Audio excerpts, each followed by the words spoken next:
What's up, IT people? Happy Tuesday. We missed Spicy Monday. I am wearing the merch, however, so please be spicy in spirit. Um, I was having a conversation. Actually, let me back up a second. So last week, I made a post after MSP GeekCon and made a post while I was there, really encouraging people that if you have something wonderful in your brain, just share it. And if you're not sure if you should share it, yes, you should. You've all seen things like Auth 66 going on, same concept. And I really think there's a lot of smart people in our space that just don't open their mouths up enough to share their knowledge with us. And coincidentally, I was talking to somebody yesterday who's super smart, a really smart IT recruiter from this company that I had used in the past multiple times my MSP quite successfully. And he had messaged me on LinkedIn and he was mentioning the fact that he saw I was producing all this content and he had thought about getting back into content production himself, but no one would want to hear what he has to say. And boy, doesn't that hit home for a lot of us, right? We think no one would want to hear what I have to say. So I want to show him, I want to show Michael that in fact, people do care what he has to say. I'm going to run through a quick little presentation about hiring at your MSP. And first of all, I think the information will be useful to a lot of people who are watching this, but I also want for anybody who's watching this that thinks what they have to say isn't worthwhile, I bet Michael could do 1,000% better job recording this video than I could. And so I challenge you, if you're watching this, Mike, go back and record your own version of this video that is so much better than mine and post it, because people absolutely will watch this and they want to learn from it. This is my third re-recording of this video because I had a few of you come up to me and say my videos are way too long. I'm working on that. I'm sorry. But I do want you to know I'm listening. So these are a couple things I've picked up along the way of interviewing people that were highly successful at the MSPs that I ran. And a lot of this is kind of built around the idea that fundamentally there's really two problem statements that most MSP executives and owners have. We fundamentally are not very good at an interview, and we're not very good at managing the people we have interviewed. And you may or may not agree with that statement, and that's fine. You don't have to agree with me for me to be right. The point is, there's some things you can do to make it all a little bit easier for you, assuming that those two problems are in play. So it's just some general practice stuff. The whole theme, if you don't want to watch the whole video, is basically you're hiring a person, and it's more important that you figure out in the interview process the quality of the human you're bringing on than it is important to figure out what technical skills they do or don't have and sort of if they can pass your interview A+ exam. That's not as important. And if you can learn how to interview to allow the best possible traits of the person to shine through, you will always get objectively better quality candidates. So I start this off the way that we would start off any job is with an initial job posting. I'm sure you all have job postings already. And so I want you to go and think, am I hiring an entry-level person? And I think this is where a lot of us make our first big mistake. Whether the job itself is the entry level into our MSP or not, you should focus on hiring the most entry level person for that role. So if I am hiring for a T3 networking engineer, I don't want somebody that has 5 years experience as a T3 networking engineer. I want somebody that has 5 years experience as a T2 that wants to move into being a T3 networking engineer. You want an entry level person for the role. Early on, you put that job rec out, and if your job rec is written well, and we can have a whole separate conversation about that, or DM me about that, I'm happy to go over it with you. If you've written it well, you can have a lot of people that apply, because that's how the internet works, especially if it's a position that you allow people to work remotely from. And so you may end up having a pile of 50, 100, 150 candidates. How do you get through it? That's a lot. And you cannot read in detail every one of those resumes, especially if you, the owner, are reviewing all these applications. It's not worth your time. There's better things you have to do. So you need a way to kind of filter through quickly. And one of the things I suggest that you sort of internalize and accept, part of being good at interviewing and hiring people is understanding that it is okay to judge people. You're allowed to do that. You just have to judge everybody equally and equitably. So what I suggest, every manager go out and take whatever, like a disc profile, something like that, some sort of an assessment that gives you a general idea of your personality and what your skills are. and based off of who you are as a manager, make a list of 3 no-go items and 3 yes-go items that if a person has, you are either objectively super qualified to manage or objectively going to fail at managing them, and use that initial +3 and -3 to filter through all your candidates as quickly as possible and just judge everybody, because you're going to have to do that. And while we're on this subject, I also want to point out that you can be judgy about things without being a garbage person that violates like fair employment or DEI. So I don't want you to think that judge people, you can be very, very weird and petty with your judging as long as it is equitable and fairly applied to everybody and not discriminatory. So if you want nobody wearing a black hoodie, that's fine. It's just 100% of the people you interview, you have to apply that to. You've kind of gone through, and you should probably now make an initial yes pile. You're not going to interview everybody in this pile, but you need somewhere to start with. So things that I've used in the past to kind of filter out and get a selection of resumes that I will have the best chance at landing quality interviews. Look for resumes that tell a story. That story can be different for different people, but you just want a resume that without reading anything else really gives you an idea of where this person started and where they are now and kind of what happened along the way. I like interesting stories. And so that brings me to the next one.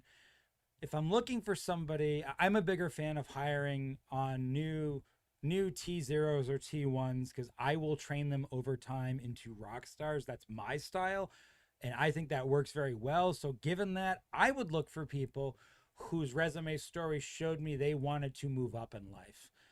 So that might be somebody who started off with a very low wage hourly punch job, who then moved into a more career focused job in that same vein, and then who is now looking, combined with something else, schooling to get out of that and get into their career. So like my favorite example is somebody who was like, I was a delivery driver for 2 years, then I got a job at the restaurant, then I tried to look at the franchising model and decided instead I was going to use my restaurant job to pay for school. And now I've done that and I want to start my career in IT. That's a story about somebody who's trying to improve their life. I like that. It means their goals probably align with mine. So that's a good thing. That would go on my yes pile. Look for resumes that show an ability to commit. I don't mean that somebody has worked for another company for a decade. It's not the 1950s anymore. That's not how the employee market works. People job hop now. That's a normalized thing. You just want to look for, first of all, do they job hop too much? So like 6 different jobs in 1 year, that might be a little bit alarming, but 6 different jobs in 6 years or 6 different jobs in 3 years might not be, if all of the jobs were committed to a particular industry or track record. Because then that tells me if somebody keeps trying to get jobs, let's say in IT, that there's a fair possibility that this is the right career for them and they just haven't found the job they love yet. And that could be me. So you want to look for evidence of commitment, but understand commitment doesn't mean that they've just hung their hat on one job for their entire life. And then lastly, look for resumes that show effort. And what I mean by that is the resume itself had some sort of effort made. That could mean different things to different people. A targeted cover letter, even if it was written by ChatGPT, is a great example of somebody made the effort. It takes no effort to churn out a basic resume and spam post it.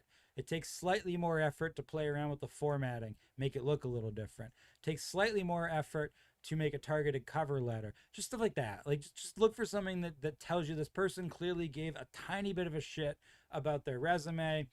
That likely means the transitive property of giving a shit applies to everything else in their career. And sort of a bonus tip on this, I would, when you make your yes pile, I would prioritize at the bottom of the pile anybody that shows perfect skill or experience for the role you want as trained by someone else. And specifically, my joke around this is like, right, like if you're dating somebody, you don't want them to rub your back the way their ex taught them to rub backs. You want them to rub your back the way you want them to rub your back. Same thing with an employee. So like, it's very easy to say, oh, wow, I'm hiring for a T2. And this person was a T2 at this other job, spent 5 years there on their help desk and has learned everything about their help desk. This is great. It's going to save me a ton of time. It might, but more often than not, it's going to be 5 years of bad habits you have to deprogram. And we already acknowledged at the beginning of this video, you're really not a great manager. So that journey of deprogramming them and then reprogramming them probably won't be comfortable. And why do that if you could meet somebody who doesn't have any of that you need to deprogram, that will still have the same ability to be excellent on day one? I'm not saying don't hire these people, just don't put them at the top of your pile. So now you got this yes pile, you got to sort it down because that's still too many people to interview. I'd be looking for maybe to get down to like 60 to 50% of my yes pile to actually set up interviews with, however big that is. Obviously, use your own judgment. You want to have a significant enough pool where you can have, reasonable choices to be made, but your time is valuable and you don't want to be interviewing, 60 people for a role. You don't have time for that. Even if you have an HR department, you don't have time for that.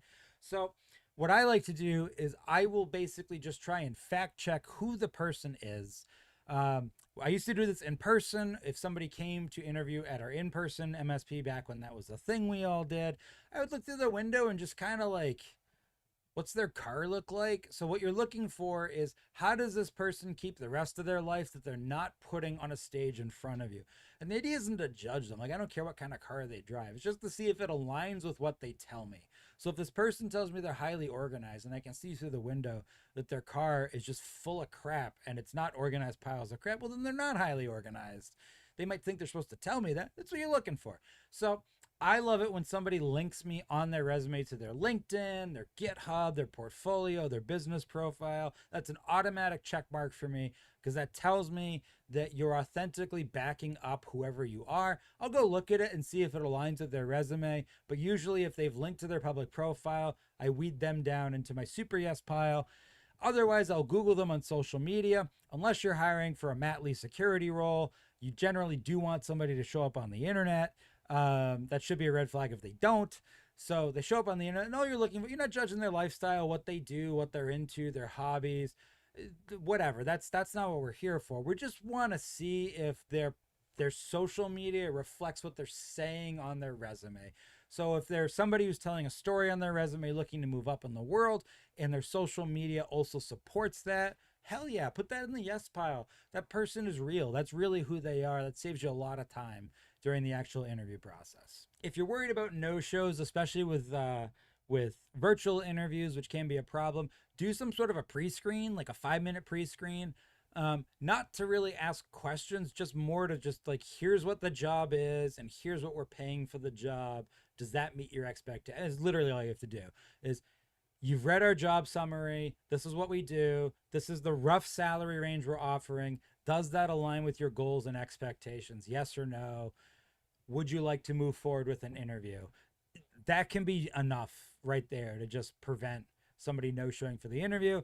If you don't like people or don't want to talk to people, use a tool like Indeed and use the chat function in Indeed. And then you don't have to talk to anybody. And you can continue to, hide in your corner afraid of the phones like me. But highly suggest you throw that in there.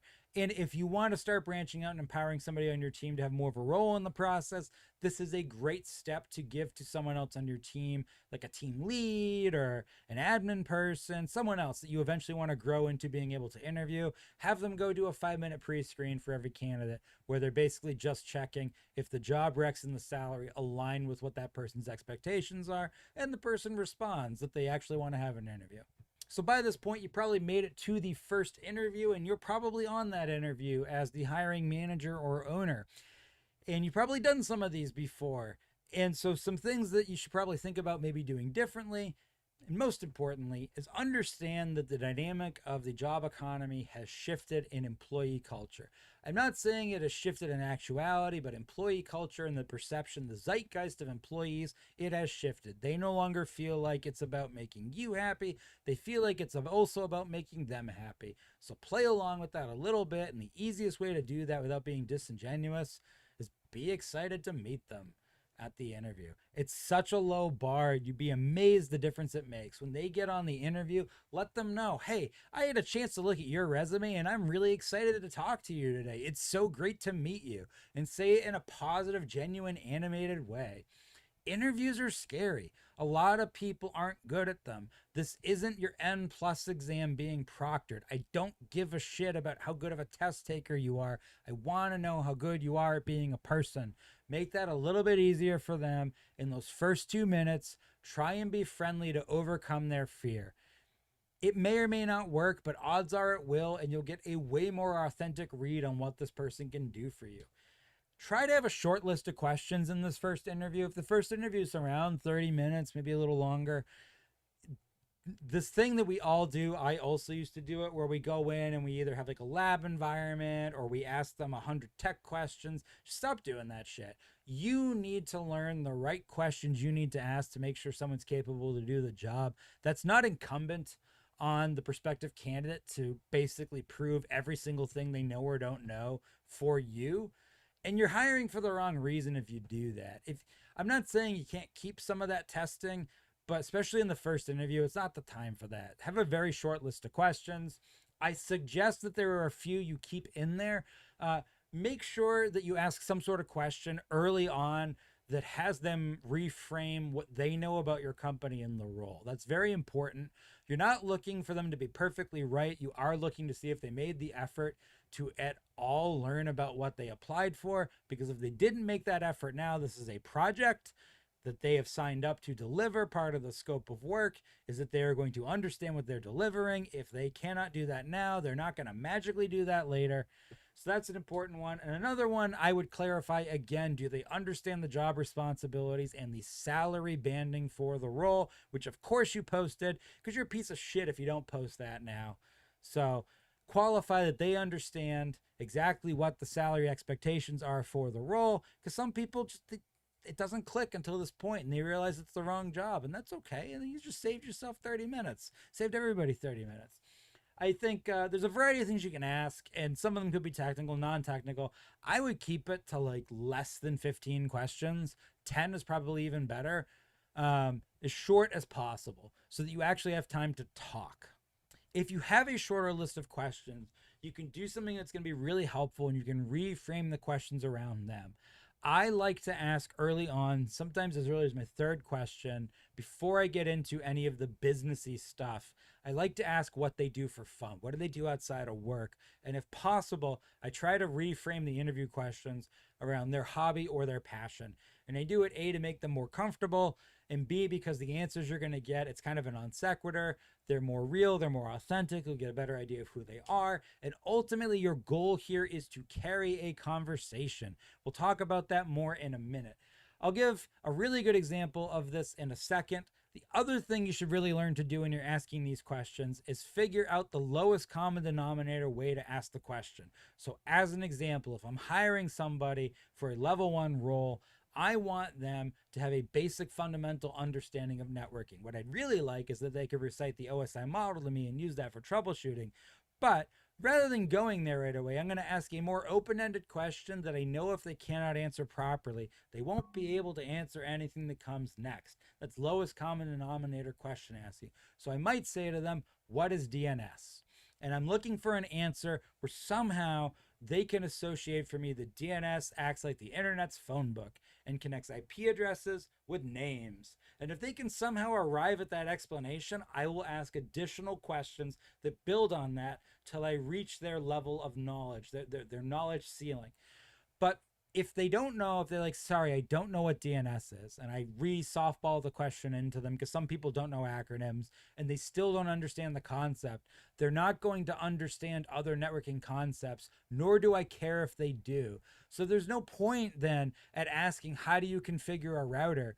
Because I don't care. Like, I don't care if they can configure their Unify or their mesh network at home. If they don't functionally understand what DNS does, then they don't understand what networking does. So it doesn't matter. They don't know how networking works. So why waste time asking those questions? And I just move on until I try to find their center of excellence, which may be nothing. But either way, that's how you keep it short and you don't slog through a bunch of terrible questions.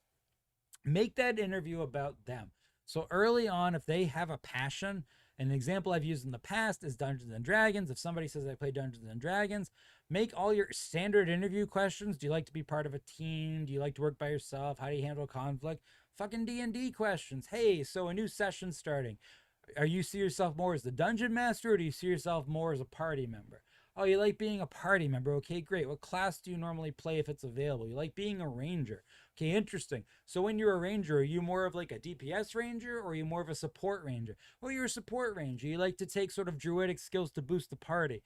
You know what that just told me? First of all, they don't want to be a group leader. They like being part of a team, although they like having a role in the team where they can work independently and don't require groupthink all the time. But at the same time, they both need the support of and desire to give support to the team to be in their happy zone.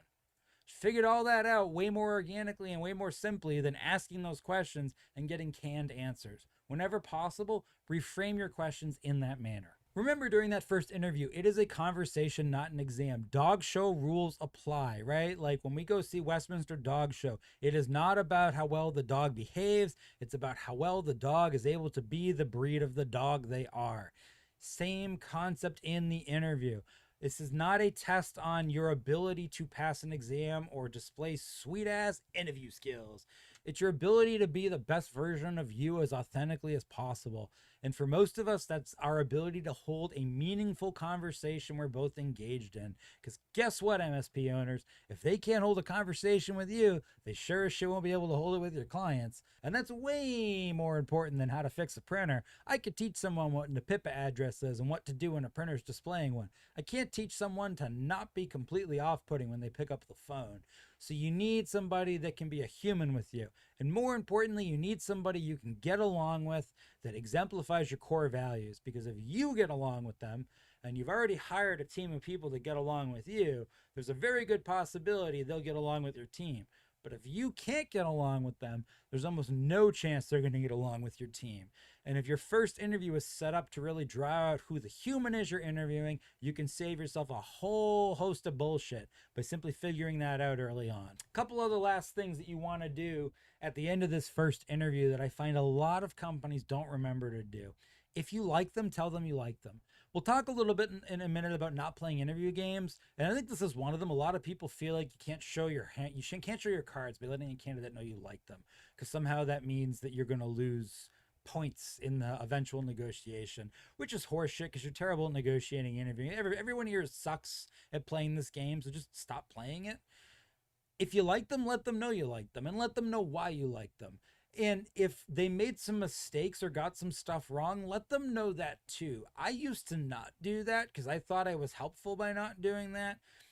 And you're not. You want to let them know where I got it wrong. So going back to that DNS question, a great example of this may be like, hey, that was a great interview. I really enjoyed talking to you. I could totally visualize you being on our team. However, you really weren't able to answer my question on DNS in a way that was satisfactory. And we do need anyone who joins our team as a level 1 to have that knowledge. And you don't. We can train you, but that skill is missing. And so that's going to be a factor that we have to consider. And now you've, in a nice, pleasant way, level set for them that they can't do something that's required for the role that they weren't aware they couldn't do. And so now everybody's a little bit more on the same page later when it comes to negotiating. And it lets that person come back to you later on and say, you know what? I heard what you said. I'm going to learn that skill because that's how bad I want the job. Or, hey, I heard what you said and I don't think I want to learn that skill. Maybe this isn't a good fit for me. So just be honest and forthright with them. It's going to be really helpful. Get them excited for the next round of the interview. If the next round of the interview is with you or with someone else, set them up to be successful on it. So if round 1 was their first audition on America's Got Talent interview at your MSP edition, which is a little awkward, well, round 2, they made it into the next stage. Make sure that they're going to do really well. So let them know what the job needs, what you need from them, what you liked from them, and what you're going to kind of be looking for the next time, and get them pumped about it. Get them excited. Like, hey, I really like talking to you today. I can totally see you in this role. I have a few more people left to interview, but I cannot wait to talk to you in round 2. Please bring all the energy you had today to round 2. It was amazing. I'd love to talk to you a little bit more about 3D printing. I saw a 3D printer back there behind you. We didn't have a chance to talk about it today. I'd love to know what you make on that next time. And I'm going to ask a couple follow-up technical questions I didn't get to this time. So just be prepared for that. Can't wait to talk to you. get them pumped so they want to come back and they'll be successful. Because at that point, if they fail the second time, well, then you know that maybe they're probably not really going to be the right person to put in front of your clients. It's really important. So a lot of young people that we interview, and then a lot of folks that are more established in their careers that we interview, don't really care about benefits because they don't need them, because either they're with their parents or they're with a spouse. Just make sure that you remember to talk about your benefits. And the reason for that is almost all of you in the MSP world have very good benefits that are intrinsically tied back to core values that the owners hold very deeply. Most of you have put together the best possible benefits package you can afford to, and it's very emotionally important to you that your existing staff understand how much you care about them. And you need these prospective candidates to get just a moment of that authenticity from you of why you're offering the benefits you're offering and why that's as important to you as it is. It's going to stand out from other jobs. And they also need an opportunity to see the real you and double check if that aligns with their values. And that's a really good vehicle to have that conversation around. Oh, and if your company has any interesting and creative ways that you support your employees being the best version of themselves while working for you, now's the time to tell people and get them pumped so they can ask more questions about it next time. Common example I see now with remote work are companies that let their staff work while they travel. You know, they got like a Starlink, they got a setup, and they're overlanding or touring Europe, whatever, and they're able to do their job and you're fine with it. Like anything like that, if you've adopted some element at your company like that, this is the time you really want to kind of let that candidate know so they can get excited and ask you more questions about it in their next interview. So here's the slap on the wrist part for everybody. Don't play interview games.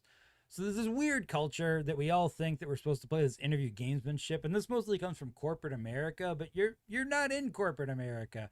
And even if you were, as we already said, you started a business because you were good at doing a thing like fixing computers and you figured I should get money for this, not because you're a professionally trained interrogator and are particularly good at it. So not only will the interview games come off as off-putting and disingenuous, they're also typically terribly executed because most of you aren't as clever at executing them as you think you are. So just don't do them. Be different. In fact, own how not willing to play games you are. Be super transparent. Let them know about timelines, the number of candidates they're up against, the compensation range, what they did well, what they could have done better. Let them know any inside baseball you possibly can. You're really not losing out on any chips in the negotiating process because either party can just say no.